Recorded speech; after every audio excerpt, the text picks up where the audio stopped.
Assalamualaikum warahmatullahi wabarakatuh. Perkenalkan, nama saya Santiana. Saya dari Prodi Administrasi Publik kelas 1. Saya di sini ingin menjelaskan sedikit tentang birokrasi dalam berbagai perspektif. Jadi kata birokrasi itu sudah tidak asing lagi bagi kehidupan kita, bahkan senantiasa menjadi perbincangan menarik ketika agendanya menggambarkan peran dan fungsinya dalam pemerintah. Jadi secara sederhana, birokrasi dapat didefinisikan sebagai suatu program antara sekumpulan orang, sistem pendelegasian wewenang, metode-metode dan kantor yang dijalankan oleh pemerintahan dalam mengelola sebuah negara. Namun selama ini pula, persepsi masyarakat terhadap birokrasi tak dapat disangkal selalu negatif. Birokrasi tidak peka terhadap tuntutan masyarakat, tidak peka terhadap kurang bertanggung jawab terhadap pelaksanaan tugas pekerjaannya, kualitas pelayanan yang rendah, dan prosedur yang berliku-liku, ruwet, sehingga banyak orang yang mencari cara jalan pintas melalui KKN, kolusi, dan nepotisme. Fakta tersebut menunjukkan bahwa dalam kehidupan di era modern, birokrasi menempati posisi yang sangat penting dan sekaligus menjadi institusi yang paling dibutuhkan dalam masyarakat.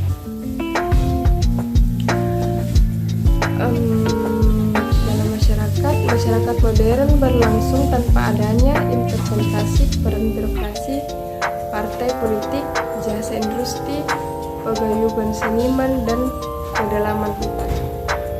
Namun, ironisnya, walaupun birokrasi merupakan institusi yang paling dibutuhkan, ia juga sekaligus merupakan institusi yang paling dibenci oleh sebagian masyarakat.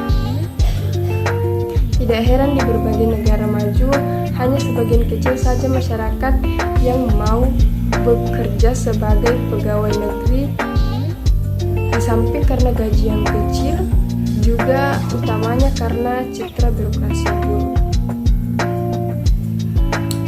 Kita tentu sering mendengar orang yang berkata sinis tatkala mereka harus mengurus berbagai dokumen yang dibutuhkan melalui sebuah institusi birokrasi. Karena berbagai tindakan birokrasi seringkali dianggap mengecewakan mereka. Siapapun tentu kesal apabila hanya mengurus suatu dokumen kecil semisal KTP, SIM, atau paspor yang menurut perhitungan kita sebenarnya dapat diselesaikan dalam hitungan jam.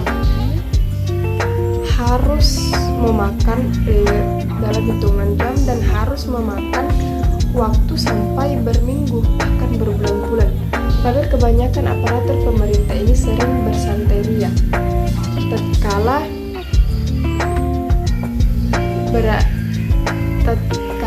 berada di kantor, kegiatan membaca koran, bermain catur, bercanda sesama aparat, seperti itu.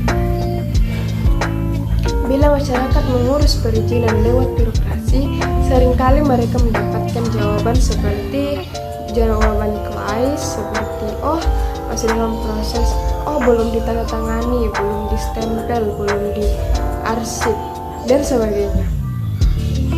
Lalu apabila rakyat bertanya kapan kira-kira selesainya, birokrasi menjawab tanpa beban, ya tidak tahu, saya nggak tahu juga, seperti itu. Atau bahkan berdampak rakyat dengan berkata saya tidak tahu, saya sedang sibuk. Birokrat juga cenderung menempatkan peraturan, fasilitas, dan kewenangan untuk kepentingan yang sifatnya pribadi. Masyarakat sering menemukan kendaraan dinas berplat merah berkeliaran untuk berbelanja atau berrekreasi di tahun 2010-11.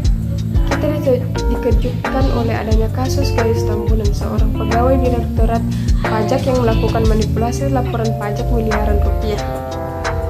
Lalu pada tahun 2012, Ada kasus Dana, mantan pegawai Direktorat Pajak. Kasus-kasus ini adalah contoh telanjang dari fakta bahwa birokrat bisa mempermainkan segala macam peraturan dan lembaga negara untuk kepentingannya sendiri. Secara umum, pemandangan di kantor-kantor birokrasi adalah sama. Pegawai yang memakai pakaian seragam lusuh, kantor yang dapat dikatakan jorok dan tidak bersih. Banyak fasilitas yang tidak terawat, pegawai sering mengadakan upacara dan pidato-pidato, pegawai jarang sekali tersenyum dan sebagainya.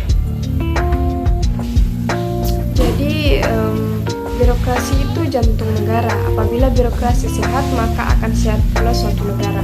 Sebaliknya, rusaknya birokrasi akan menyebabkan kehancuran negara. Tentu saja kehancuran negara akan mengakibatkan kehancuran masyarakat. Inilah konsepsinya sebagai konsekuensi dalam mengatur birokrasi. Oleh karena itu, kita semua memiliki kewajiban moral dan konstitusional agar birokrasi di negara kita dapat memiliki kinerja yang dapat dibanggakan masyarakat. Berbagai macam pilihan untuk memperbaiki dan meningkatkan kinerja birokrasi telah tersedia dan dibahas oleh berbagai ahli. Tinggal bagaimana kita bersikap terhadap berbagai macam pilihan.